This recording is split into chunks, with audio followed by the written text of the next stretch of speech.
Good morning students, I am Jitendra Kumar from Gurukul public school. English में बहुत सी चीज़ें ऐसी आती हैं जो टेंस के बगैर नहीं चलती। तो आज हम टेंस के बारे में डिस्कस करेंगे। तो सबसे पहले जो टेंस है उसकी डेफिनेशन आती है। डेफिनेशन हम लिखेंगे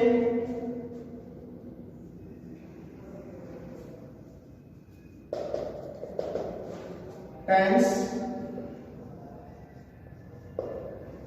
is the form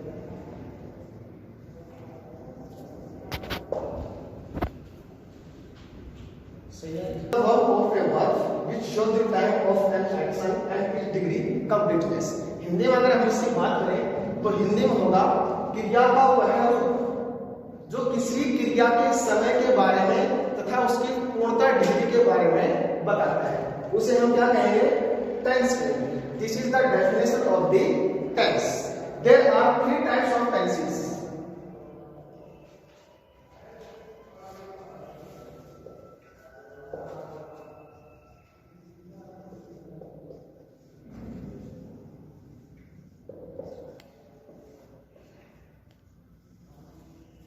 Present tense, second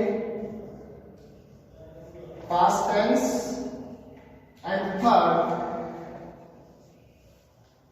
future tense. इसी प्रकार अगर हम बात करें प्रेजेंट टेंस की, तो प्रेजेंट टेंस को भी हमने चार भागों में डिवाइड किया गया है। फर्स्ट आता है आपका प्रेजेंट इंडेफिनिट टेंस,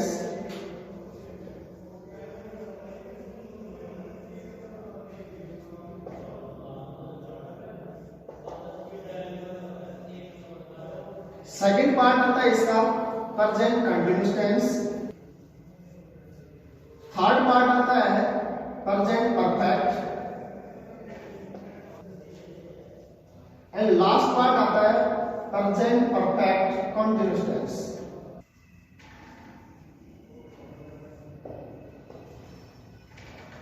इसी प्रकार अगर हम पास्ट की बात करें तो पास्ट को भी हम चार भागों में डिवाइड करेंगे। Past indefinite tense, past continuous tense, past perfect tense, past perfect continuous tense. इसी प्रकार फ्यूचर को भी हम चार पार्ट में डिवाइड करेंगे। First future indefinite tense, future continuous tense, future perfect tense and future perfect continuous tense.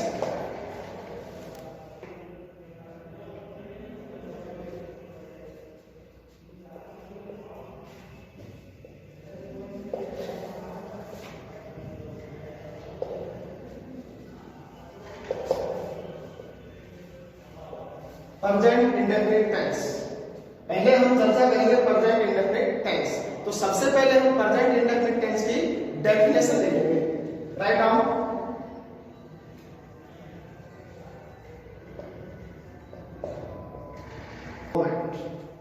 बात करें हम प्रेजेंट इंडेफिनिट टेंस, कई बार क्वेश्चन पूछा जाता है कि what is the definition of present indefinite tense. Present indefinite tense to express what is actually taking place at the present moment। Hindi में अनुवाद की अगर बात करें हम तो present indefinite tense जो कार्य व्यक्त किया जा रहा है अर्थात वर्तमान में जो कार्य हो रहा है उसको आगे अभिव्यक्त करने के लिए हम किसका प्रयोग करेंगे? present indefinite tense का प्रयोग करेंगे।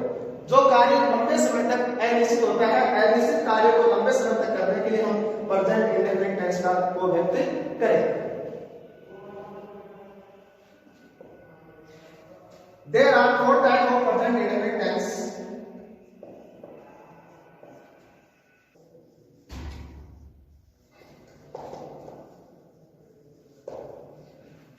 Present indefinite tense को भी हमने कितने भागों में बांटा है? चार भागों में बांटा है। सबसे पहले हम इसकी आइडेंटिफिकेशन की बात कर लेते हैं। तो इसकी पहचान में क्या आएगी? यदि हिंदी वाले वाक्यों के अंत में क्या है? ता है, ती है, है इत्यादि अगर ये आते हैं तो उससे हम पहचान जाएंगे कि हमारा कौन सा टेंस है? प्रेजेंट इंडेफिनिट टेंस है। जैसे वह जाता है, वह खाता है, वह पीता है, वह नहाता है, वह धोता है, वह रोता है, वह चिल्लाता है। समझे ना? इसके लास्ट में क्या आ रहा है? ता है, ती है, ते है। ये यदि आते हैं तो हम पहचान जाते हैं कि हमारा कौन सा टेंस जा रहा है? प्रेजेंट इंडेफिनिट टेंस जा रहा है। इसको हमने कितने भागों में डिवाइड किया है? इंडेफिनिट को हमने 4 भागों में डिवाइड किया गया है। सबसे पहला आता है आपका एफर्मेटिव सेंटेंस। एफर्मेटिव सेंटेंस होता है जिसको हम साधारण वाक्य बोलते हैं। इसमें कहीं भी वक्ता के द्वारा जो बात कही जा रही है वो बिल्कुल सिंपल होती है, ना तो उसमें कोई नेगेटिव होता है ना कोई इंटरोगेटिव होता है, वो अपना बनता है एफर्मेटिव सेंटेंस। सेकंड आता है नेगेटिव सेंटेंस। इसके अंदर वक्ता के द्वारा जो बातें की जाती है उसमें नेगेटिव वर्ड्स होते हैं। जैसे हम हिंदी में बात करें ना, नहीं, इंग्लिश की बात करें नो, नेवर एक्सेट्रा, ये सारे अपने आते हैं नेगेटिव सेंटेंस में। थर्ड पार्ट इसका बनता है नेगेटिव इंटरोगेटिव।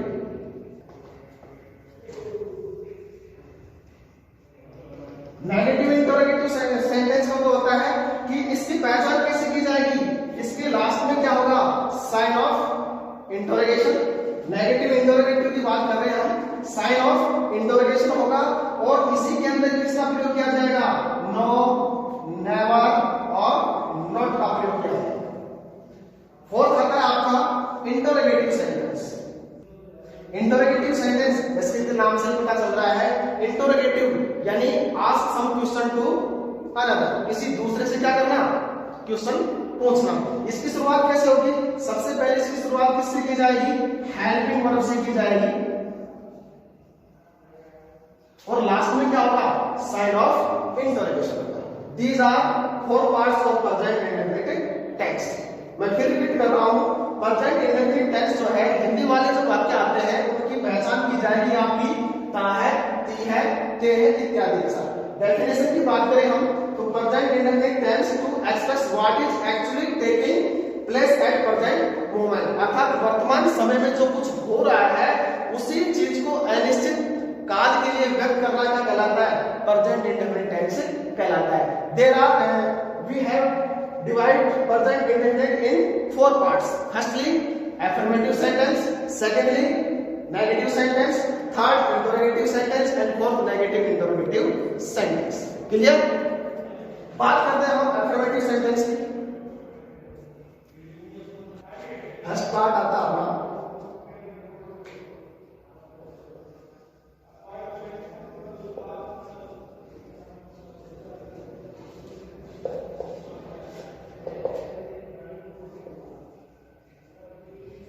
फर्स्ट पार्ट इसमें आता है अपना एफर्मेटिव सेंटेंस।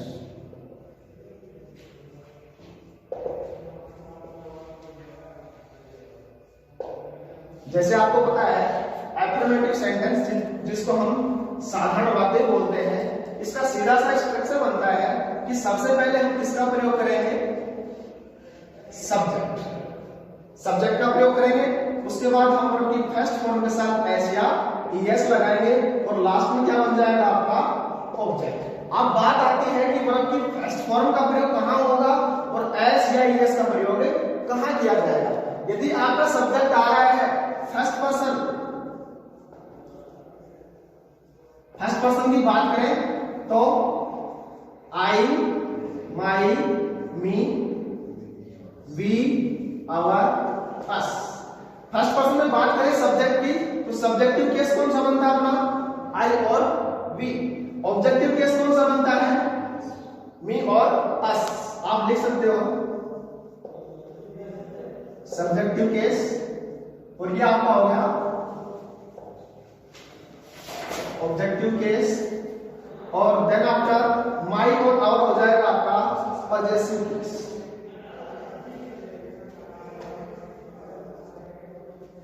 सेकंड पर्सन आपका आता है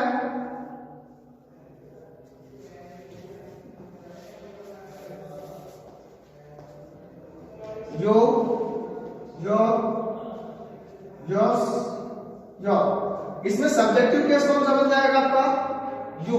ऑब्जेक्टिव केस कौन सा बन जाएगा, योर और पजेसिव क्या हो जाएगा, योर्स। इसी प्रकार आपका थर्ड पर्सन जो आता है जिसको अपन प्रोनाउन की बातें करते हैं, तो अपन प्रोनाउन बोल सकते हैं। मैंने यहाँ फर्स्ट पर्सन लिखा है, आप प्रोनाउन भी यूज कर सकते हैं। थर्ड पर्सन में 2 कैटेगरी बांटी गई है, एक तो होती है सिंगुलर और एक होती है प्लूरल। तो सबसे पहले हम सिंगुलर की बात करते हैं। सिंगुलर में आपका आता है he, she, it. Name of one person, one thing and one place. अगर बात करें हम सिंगुलर की, थर्ड पर्सन में singular, he, she, it. Name of one person, one thing, one place.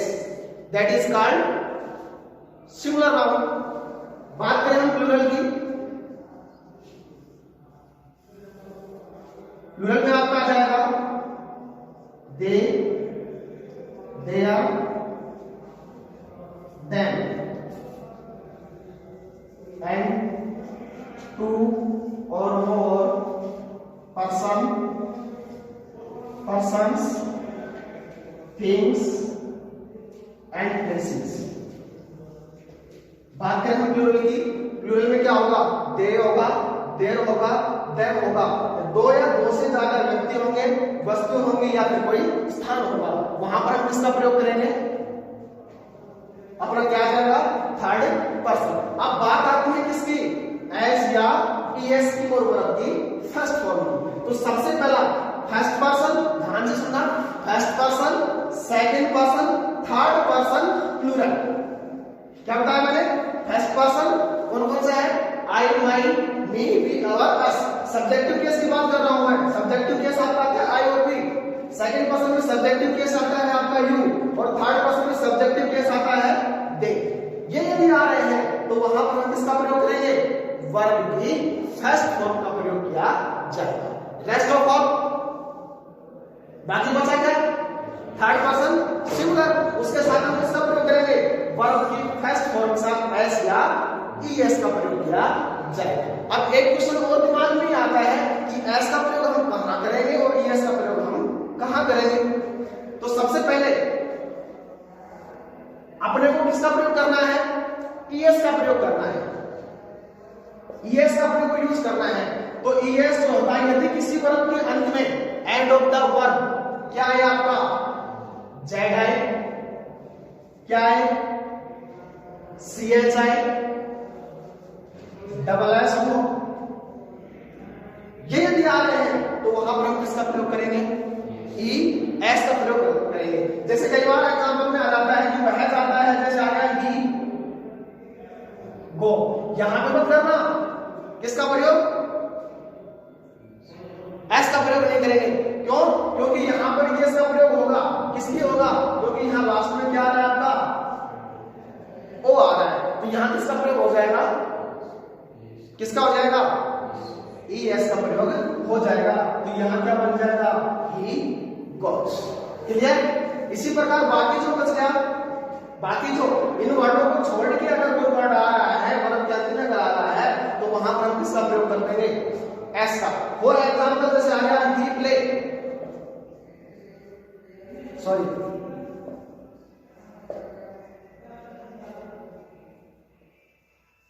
They play, ये आपके वर्ब आ रही है. यहां पर हमने क्यों नहीं लगाया यस, क्योंकि उसमें नहीं आ रहा. तो यहां पर हम किसका प्रयोग करेंगे, एस का प्रयोग करेंगे, नहीं करेंगे. क्यों, क्योंकि अपने को ये देखना है यहां पर क्या आ रहा है, थर्ड पर्सन प्लूरल आ रहा है. एस का प्रयोग सिर्फ कहां करेंगे, यदि यही सेंटेंस होता ही प्ले, तो यहां पर किसका प्रयोग किया जाता, यहां पर किसका प्रयोग किया जाता, एस का प्रयोग किया जाता. तो ये यहां पर फिर रिपीट कर रहा हूं एक बार. हम कह सकते हैं कि यदि सब्जेक्ट हमारा फर्स्ट पर्सन हो, सेकंड पर्सन हो और थर्ड पर्सन क्या हो, प्लूरल हो, तो हम किसका प्रयोग करेंगे, वर्ब की फर्स्ट फॉर्म. ओनली क्या आएगी यहां पे, वर्ब की फर्स्ट फॉर्म आएगी. और यदि अपना सब्जेक्ट क्या है, थर्ड पर्सन सिंगुलर हो, तो हम किसका प्रयोग करेंगे, वर्ब की फर्स्ट फॉर्म के साथ हम किसका प्रयोग करेंगे, एस या ईएस का प्रयोग करेंगे. क्लियर हुआ यहां तक. बात करते हैं नेगेटिव सेंटेंस की. सेकंड टॉपिक की बात करते हैं हम, इसी में आता है अपना नेगेटिव सेंटेंस.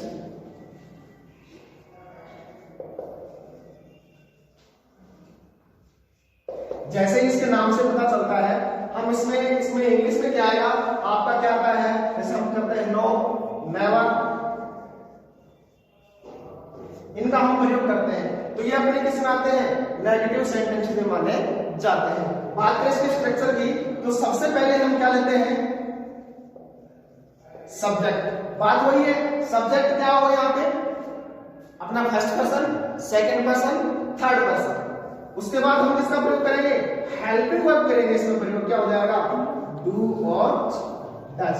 नेगेटिव के लिए हम क्या करेंगे, नॉट, या हम नेगेटिव के साथ नो भी कर सकते हैं और यहाँ पर नेवर भी लगा सकते हैं। उसके बाद अब भी first form, then after object. यदि वही बात है, यदि आपका सब्जेक्ट क्या है, first person, second person, third person plural हो तो वहां पर हेल्पिंग वर्ब क्या लगाएंगे,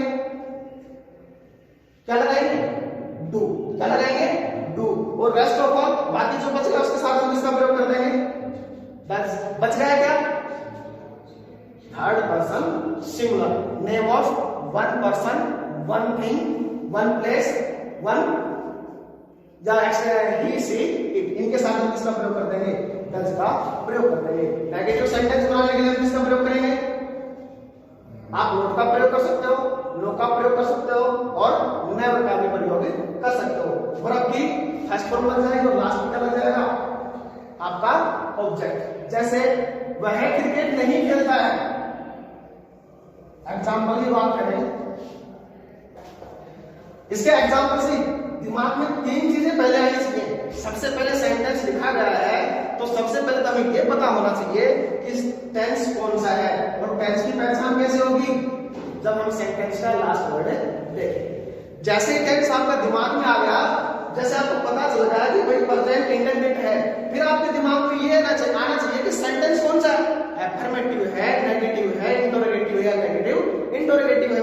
तो यहां पर क्या आ रहा है, नहीं आ रहा है, तो कौन सा सेंटेंस हो गया, नेगेटिव होगा। दो चीजें क्लियर हुई। तीसरी चीज आपको क्या देखनी है, आपको देखना है सब्जेक्ट। सब्जेक्ट सिंगुलर है या सब्जेक्ट प्लूरल है। यदि सब्जेक्ट सिंगुलर है तो आपके दिमाग में तुरंत स्ट्रक्चर आ जाना चाहिए कि सिंगुलर के साथ हम किसका प्रयोग करेंगे, डज का प्रयोग करेंगे। प्लूरल के साथ हम किसका प्रयोग करेंगे, डू का प्रयोग करेंगे। नेगेटिव के लिए क्या लगा देंगे, नॉट। बात करें यहां वह क्या है आपका, सब्जेक्ट आ रहा है। ऑब्जेक्ट कौन सा हो गया आपका, क्रिकेट हो गया। क्रिया क्या कर रहा है, वो खेलने कर रहा है। जब हम इसको बनाएंगे तो कैसे बन जाएगा, he does not play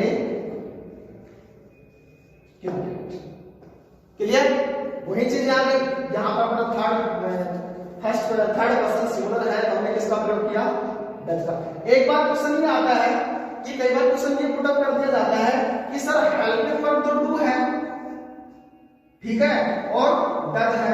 question ये अराइज होता है कि यहां ईएस इसके साथ क्यों लगा, इसके साथ क्यों नहीं लगा।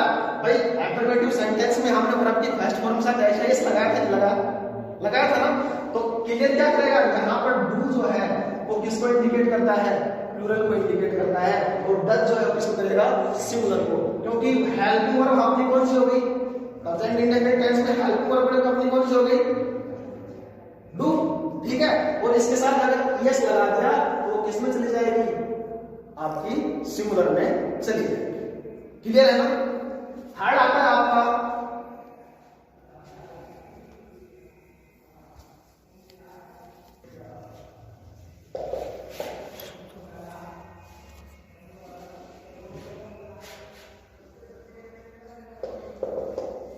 इंटरोगेटिव सेंटेंस की बात करें तो इंटरोगेटिव सेंटेंस में हम किसका प्रयोग करेंगे, डू और डज का प्रयोग करेंगे, डू और डज का प्रयोग करेंगे।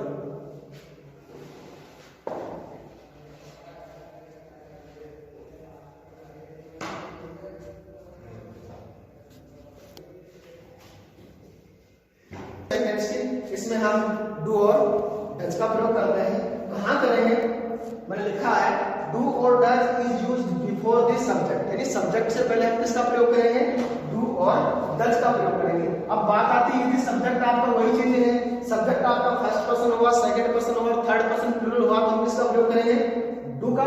और यदि सब्जेक्ट आपका क्या हुआ, थर्ड पर्सन सिंगुलर हुआ, तो हम किसका प्रयोग करेंगे, डज का प्रयोग करेंगे। कहां करेंगे? सब्जेक्ट से पहले। और ठीक सब्जेक्ट के बाद क्या हो जाएगा? सब्जेक्ट के बाद आपकी क्या जाएगी? वर्ब की first form. Clear? End of the sentence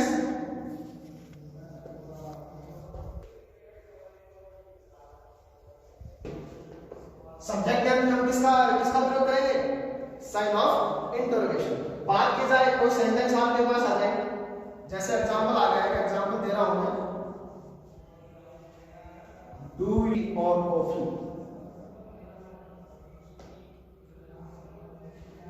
ये आपके सामने एक एग्जांपल आया है। क्लियर? तो यहां देखो इसकी पहचान कैसे की जाएगी? जैसे मैंने डेफिनेशन में बताया है कि सब्जेक्ट से पहले हम किसका प्रयोग करेंगे? Helping verb.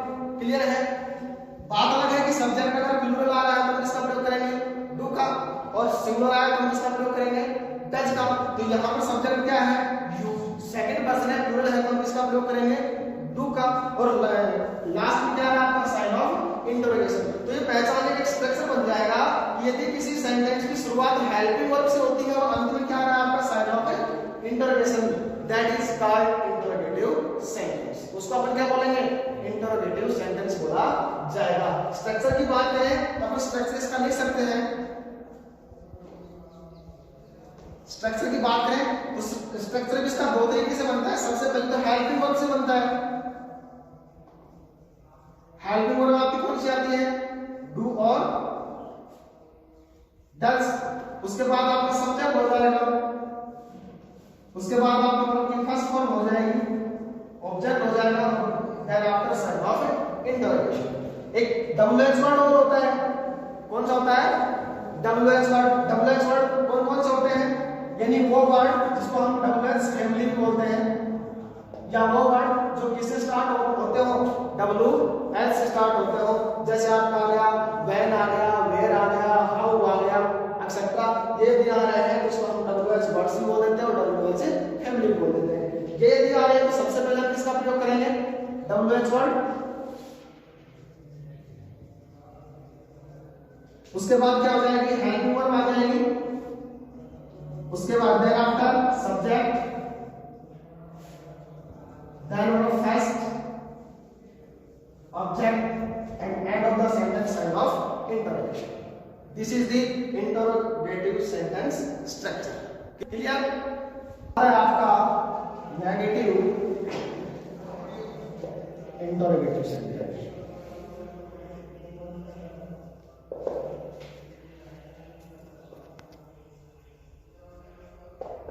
जैसे इसके नाम से पता चलता है कि इंटरोगेटिव में हम क्या करते हैं? क्वेश्चन पूछते हैं, लेकिन वो क्वेश्चन किसमें होंगे? नेगेटिव होंगे। तो इसमें किसका प्रयोग किया जाएगा? No, not, never. इनका प्रयोग किया जाएगा तो समझ जाना कौन सा आपका हो? नेगेटिव आ है। तो इसके स्ट्रक्चर की हम बात करें तो सबसे पहले हम किसका प्रयोग करेंगे? हेल्पिंग वर्ब आपने आ जाएगी वही। कौन सी हेल्पिंग वर्ब होती है? डू और डज होती है। उसके बाद सब्जेक्ट, उसके बाद नेगेटिव के लिए क्या होगा?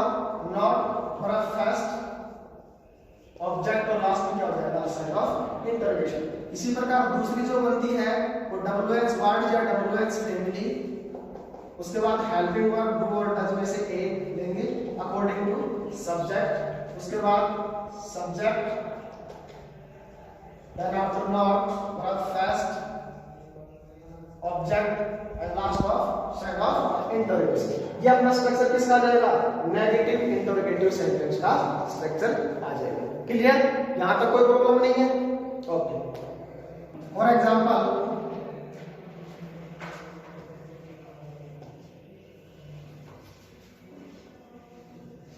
why does my father go to office? Sign of interrogation. Clear? तो यहां पर आपका देखना, यहां पर डब्ल्यूएच वर्ड आ रहा है, हेल्पिंग वर्ब आ रही है। हेल्पिंग वर्ब किसके अनुसार आ रही है? माय फादर के अनुसार। उसके बाद ये हमने बनाया है इंटरोगेटिव। बात करें नेगेटिव, इसकी कैसे बनाएंगे? तो नोट कहां पे लगेगा? सब्जेक्ट के बाद क्या लग जाएगा? Not go to office. Last में क्या हो जाएगा? Sign of interrogative. इसको हम इंटरोगेटिव बनाएंगे तो यहाँ पर क्या कर देंगे, नॉट को हटा देंगे, और यहाँ पर नेगेटिव बनाना है तो क्या लगा देंगे, नॉट लगा देंगे। ठीक है, ये थे अपना प्रेजेंट इंडेफिनिट टेंस के 4 पार्ट में डिवाइड किया गया था। बाकी का जो पार्ट रहेगा वो हम अपनी अगली वीडियो में डालेंगे। गुड मॉर्निंग स्टूडेंट्स, एक बार फिर आपका गुरुकुलम क्लासेस में स्वागत करते हैं। जैसे कल हमने डिस्कस की थी कि भाई टेस्ट जो है वो पढ़ा रहे थे, उसका कुछ शेष पार्ट जो रह गया था उसकी वीडियो के लिए आज के लिए बोला था। तो सबसे पहला इसका एक और रूल हम बता रहे हैं कि प्रेजेंट इंडेफिनिट टेंस जो होता है उसमें सबसे पहला आता है to express some habitual action, यानी जो आदत स्वरूप जो कार्य होते हैं उन कार्यों को करने के लिए हमें कौन सी वर्ब फिल करनी पड़ेगी, प्रेजेंट इंडेफिनिट टेंस की वर्ब फिल करनी पड़ेगी। यानी हम ये कह सकते हैं कि हमारी हेल्पिंग वर्ब डू और डज ये हम यूज करते हैं इंटरोगेटिव सेंटेंस में एंड नेगेटिव इंटरोगेटिव, इन दोनों में हम डू और डज का प्रयोग करते हैं। लेकिन कई बार पूछ लिया जाता है कि filling the blanks with correct verb, जो वर्ब की बात अगर आएगी तो वर्ब में आप कैसे भरोगे, आपको पता ही नहीं चल पाएगा कि ये कौन सा टेंस है, क्या भरा जाए इसमें। तो इसलिए हम पहला टॉपिक हमने दिया है to express some habitual action, यानी कुछ आदत स्वरूप वाले जो कार्य होते हैं उन कार्यों के लिए हम इसका प्रयोग करेंगे, प्रेजेंट इंडेफिनिट टेंस का प्रयोग करेंगे। सब्जेक्ट यदि फर्स्ट पर्सन आ रहा है, सेकंड पर्सन आ रहा है, थर्ड पर्सन प्लूरल आ रहा है, तो हम किसका प्रयोग करते हैं, वर्ब की फर्स्ट फॉर्म का प्रयोग करते हैं। और नेगेटिव इंटरोगेटिव के लिए हम डू और डज का प्रयोग करते हैं। लेकिन इसी सेंटेंस में यदि आपका सब्जेक्ट आ रहा है थर्ड पर्सन सिंगुलर, तो हम किसका प्रयोग करेंगे, वर्ब के फर्स्ट फॉर्म के साथ एस या ईएस का प्रयोग करेंगे, और हम किसका प्रयोग करेंगे, डज का प्रयोग करेंगे। फॉर एग्जांपल, जैसे हमने एग्जांपल बताया है, फर्स्ट एग्जांपल जैसे मैंने लिया है आई blank out for a walk daily. Second example मैंने लिया है my father always blank the office in time. अब आपके पास एक प्रॉब्लम आई कि इनमें हम कौन सा टेंस प्रयोग करें। अगर आपको याद है कि प्रेजेंट इंडेफिनिट टेंस जो है वो किसको करता है, वो हैबिचुअल के लिए आता है। हैबिचुअल मतलब जो नियमित रूप से लगातार जो कार्य किया जा रहा है वो आपका हैबिचुअल में आता है। और दूसरा उसी के साथ हम भरेंगे वर्ब फिल करेंगे, प्रेजेंट इंडेफिनिट क्या आ जाएगी। लेकिन हमें ये देखना है कि सब्जेक्ट अपना कौन सा है, फर्स्ट पर्सन है, सेकंड पर्सन है या फिर थर्ड पर्सन प्लूरल है। यदि अपना subject first person, second person, third person plural है तो हम क्या करेंगे, केवल और केवल वर्ब की फर्स्ट फॉर्म लगाएंगे। और यदि अपना सब्जेक्ट थर्ड पर्सन सिंगुलर आ रहा है तो हम वर्ब की फर्स्ट फॉर्म के साथ एस या एस का प्रयोग करेंगे। तो इसमें क्या हो जाएगा, यहाँ पर आई फर्स्ट पर्सन आ रहा है तो फर्स्ट पर्सन के साथ हम किसका प्रयोग करेंगे, वर्ब की फर्स्ट फॉर्म क्या हो जाएगा, गो। इसी प्रकार दूसरा एग्जांपल आ रहा है my father always blank the office in time. अब ये भी हैबिचुअल एक्शन वाला कार्य हो रहा है तो वर्ब की यहां पे रखिए, वर्ब की ब्लैंक में वर्ब की फर्स्ट फॉर्म रखिए। अब अपन क्या करेंगे, सिंपल सेंटेंस आ रहा है लेकिन आपने को ये देखना है कि माय फादर क्या है, माय फादर सिंगुलर है। जब सिंगुलर आता है तो नियम हमारा ये कहता है, रूल ये कहता है कि वर्ब के फर्स्ट फॉर्म के साथ हम किसका प्रयोग करेंगे, एस या ईएस का प्रयोग करेंगे। तो हम यहां क्या करेंगे, रीच। अब इसके साथ हम क्या लगाएंगे, ईएस लगाना है या एस लगाना है, कंफ्यूज है। लेकिन मैंने कल बताया, कल वाली वीडियो में मैंने बताया था कि यदि किसी वर्ब के अंत में क्या है, सीएच आए, क्या है, सीएच आए, तो उसके साथ हम किसका प्रयोग करेंगे, उसके साथ हम ईएस का प्रयोग करेंगे। तो कंप्लीट सेंटेंस क्या हो जाएगा, my father always reaches the office in time. Second rule की बातें हम करते हैं, to express certain general and permanent truth, यानी एक सामान्य सत्य होता है और एक स्थायी सत्य होता है। इनकी अगर बातें की जाए तो वो भी अपने किस में काउंट होंगी, प्रेजेंट इंडेफिनिट टेंस में काउंट किया जाएगा। यानी प्रेजेंट इंडेफिनिट की ही वर्ब उसमें हम लगाएंगे, वर्ब के फर्स्ट फॉर्म के साथ एस या एस या वर्ब की फर्स्ट फॉर्म। अगर नेगेटिव और इंटरोगेटिव अगर आ रहा है तो हम डू और डज का प्रयोग करेंगे और उसके साथ नॉट का प्रयोग करेंगे। For example ice blank eight 0 degree centigrade, बर्फ दे रखी है मेल्ट। कई बच्चे क्या होते हैं इसमें कंफ्यूज हो जाते हैं कि इसमें क्या किया जाए। तो यहाँ पर हम क्या करेंगे, क्योंकि आइस जो होता है, जैसे आइस आ गया, पीपल आ गया, राइस आ गया, ये सभी किसमें काउंट होते हैं, ये सिंगुलर वर्ब में, सिंगुलर काउंट होते हैं, सिंगुलर सब्जेक्ट में काउंट होते हैं। तो वहां पर हम इसका प्रयोग करेंगे वर्ब के फर्स्ट फॉर्म के साथ एस या ईएस। तो यहाँ पर क्या हो जाएगा, आइस मेल्ट,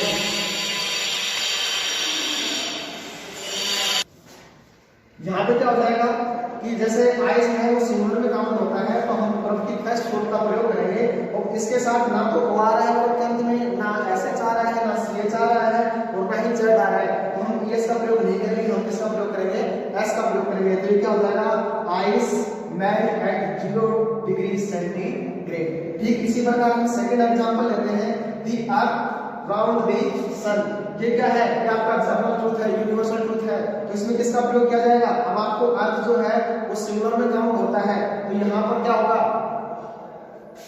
वर्ब की फर्स्ट फॉर्म, तो क्या हो जाएगी, the earth moves round the sun. Third rule की बात करें, थर्ड आता है in exclamatory sentences beginning with there and here. यानी एक्सक्लेमेटरी सेंटेंसेस यानी किसी सेंटेंसेस के अंत में एक्सक्लेमेशन मार्क अगर आ रहा है तो आप समझ जाना।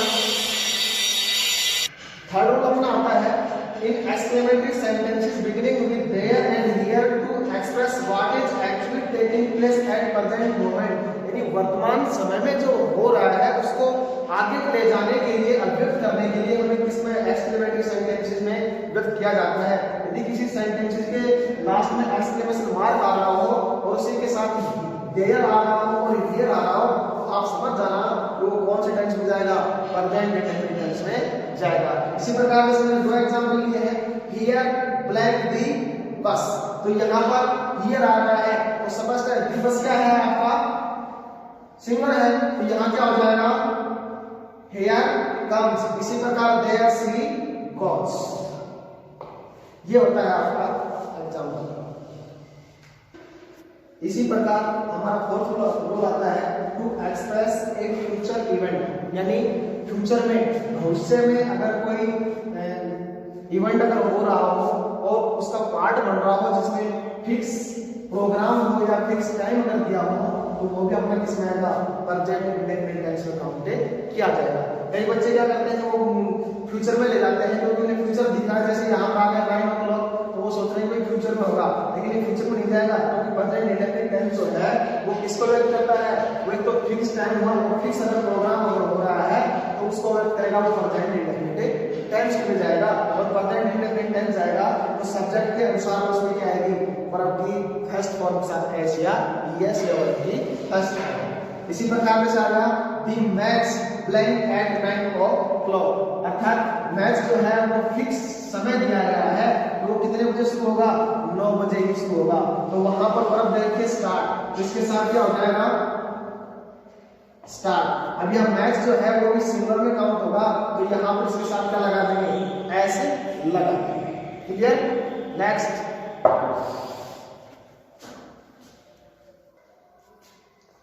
रूल नंबर फिफ्थ आपका आता है to express a subordinate clause. जैसे आप क्लास समझते हो, क्लास दो प्रकार है, क्लास जो होते हैं, एक तो प्रिंसिपल क्लास होता है, एक सबऑर्डिनेट क्लास होता है।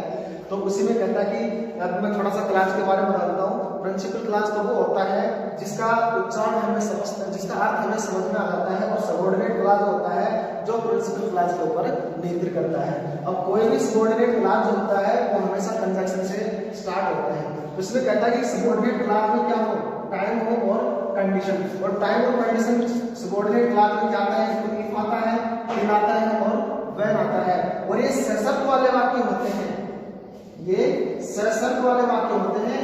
इनमें इसके हिसाब से वो किस में जाएंगे, सीधा सा प्रेजेंट इंडेफिनिट टेंस में जाएंगे। एक सिंपल सी चीज मैं बताता हूँ कि यदि आपको वर्ब फिल करनी है और वर्ब आए तो आपको क्या करना है कि सबसे पहले आपको लगे कि स्टार्टिंग में क्या है, इफ आई, व्हेन है। एक छोटा सा नियम बताता हूं मैं कि यदि आपको वर्ब फिल करनी है स्टार्टिंग में इफ आई, व्हेन आए या फिर सेंटेंस के बीच में टिल आए और ब्लैंक अगर आ रहा है, आगे जो प्रिंसिपल क्लास जो है वो आपका किसमें जाएगा, फ्यूचर में चला जाएगा।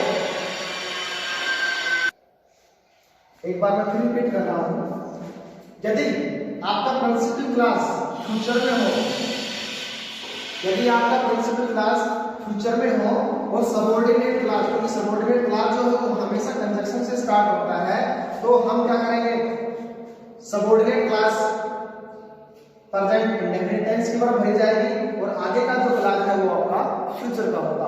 दोनों तरीके से कर सकते हैं। तो यहाँ पर क्या हो जाएगा, इफ यू रन, यदि सेंटेंस दूसरा सेंटेंस इस प्रकार बोल दिया जाए कि if you run fast blank you blank catch the train, तो आप इसमें क्या कर सकते हैं, दूसरा नियम उल्टा बन जाएगा। क्या बन जाएगा, ये तो हो गया अपना प्रेजेंट इंडेफिनिट क्योंकि इफ से स्टार्ट हो रहा है और अगला प्रेजेंट क्लास किसमें चला जाएगा, विल रन। क्लियर। तो इस प्रकार हम कह सकते हैं कि ये आपका जो फिफ्थ रूल आता था वो to express a subordinate clause of time and condition introduced by if till और व्हेन, इससे अगर आ रहा है सशर्त वाले वाक्य आ रहे हैं तो अपना किस में चला जाएगा, प्रेजेंट इंडेफिनिट टेंस में चला जाएगा। सिक्स्थ रूल आता है अपना to begin imperative sentences. Imperative sentences जो होता है आदेशात्मक वाक्य, यदि आदेशात्मक वाक्य किसी के साथ दिया जा रहा है, कहा जा रहा है, तो इंपेरेटिव सेंटेंस की पहचान हम कैसे करेंगे कि इंपेरेटिव सेंटेंस में सबसे पहले वर्ब की फर्स्ट फॉर्म होगी और उसके बाद ऑब्जेक्ट होगा, यानी shut your mouth, shut down, sit down, ये चीजें अगर आ रही है तो वहां पर हम किसका प्रयोग करेंगे, वर्ब की फर्स्ट फॉर्म का प्रयोग करेंगे। क्योंकि इंपेरेटिव सेंटेंसेस में हमेशा सब्जेक्ट जो होता है वो क्या होता है, अंडरस्टूड होता है, अर्थात वो सब्जेक्ट जो है वो किसी के आदेश द्वारा दिया जा रहा है। जैसे सिट डाउन, तो इसका मतलब किसको कह रहा है, इसमें सब्जेक्ट क्या बन जाएगा, यू बन जाता है। तो इसी प्रकार हम कहते हैं कि वर्ब की फर्स्ट फॉर्म के साथ इसकी शुरुआत होगी। आपको कहीं भी लगे कि भाई ये इंपेरेटिव सेंटेंस आ रहा है, स्टार्ट में कहीं भी लगे ब्लैंक है और लास्ट में ऑब्जेक्ट आ रहा है, तो that is called imperative sentence. तो वहां पर हम किसका प्रयोग कर देंगे, वहां पर हम इसका प्रयोग करेंगे किसका, वर्ब की फर्स्ट फॉर्म का। तो यहाँ पे क्या आ जाएगा, वर्ब की फर्स्ट फॉर्म क्या आ रही है आपकी, ओबे, तो यहाँ हो जाएगा ओबे योर पेरेंट्स। ठीक इसी प्रकार क्या हो जाएगा, द ट्रूथ ऑब्जेक्ट बन गया, तो यहाँ क्या बन जाएगा, speak the truth. Seventh rule अपना आता है टू कोटेट समवन एज, यानी किसी की परिभाषा दी गई हुई है, किसी के विचार व्यक्त किए गए हैं, तो वो भी हमारे किस में आते हैं, प्रेजेंट इंडेफिनिट टेंस में आते हैं। जैसे Kalidas says comma inverted comma start beauty needs no ornament, तो ये अपना क्या है, कालिदास जो है ये किसी के द्वारा कहे गए कथन है और कहे गए कथनों को हम किस में ले जाते हैं, प्रेजेंट इंडेफिनिट टेंस में ले जाते हैं। अब मान लो यहाँ पर ब्लैंक आ गया और आपको पता है कि कालिदास के द्वारा कहे गए हैं ब्यूटी ब्लैंक नो ऑर्नामेंट और आपकी वर्ब आ गई यहाँ पर नीड, तो आप क्या फील करोगे, आपको पता नहीं चल पाएगा। अगर आपको कोई याद है तो आपको पता हो जाएगा कि किसी के द्वारा कहा गया कथन है और कहे गए कथन हमेशा प्रेजेंट इंडेफिनिट टेंस में आते हैं। तो ऐसे सेंटेंस में क्या होगा, सब्जेक्ट देखा जाएगा, अगर सब्जेक्ट सिंगुलर है तो एस या एस, प्लूरल है तो वर्ब की फर्स्ट फॉर्म। तो यहाँ पर क्या हो जाएगा, ब्यूटी जो हम सिंगुलर में मानते हैं जिसमें क्या हो जाएगा, ब्यूटी नीड्स नो ऑर्नामेंट्स। ठीक इसी प्रकार kids says comma inverted comma start a thing for beauty is a joy for ever, यहाँ पर वर्ब क्या दी गई है, इज दी गई है, क्योंकि इज एंड आर ये भी जो है सिंपल प्रेजेंट इंडेफिनिट टेंस के लिए बोले जाते हैं। क्लियर। प्रेजेंट इंडेफिनिट में कुछ ऐसे वर्ड हैं जिन वर्डों को अगर आप याद कर लोगे तो आपके लिए वर्ब जो है वो भरनी बहुत आसान हो जाएगी, आप तुरंत उनको कर सकते हो। जैसे मैंने लिखा है यहाँ पे present indefinite tense is some words that, present indefinite में ऐसे कुछ शब्द हैं जो हैबिचुअल एक्शन में आते हैं, जैसे हो गया always, never, seldom, daily, frequently, urgently, everyday, every week, once a week, twice a week, thrice a week, generally, often, sometime, usually, etcetera. ये यदि आ रहे हैं और ये वर्ड अगर आपको याद है तो आप जैसे ही सेंटेंस देखोगे, जैसे आ गया my mother blank water and I blank rice every morning, तो यहाँ पे क्या आ गया, एवरी मॉर्निंग आ गया। तो आप समझ जाओगे आपको कौन सा टेंस जाएगा, प्रेजेंट इंडेफिनिट टेंस से जाएगा। वर्ब क्या रखी है, वर्ब रखी है बॉय।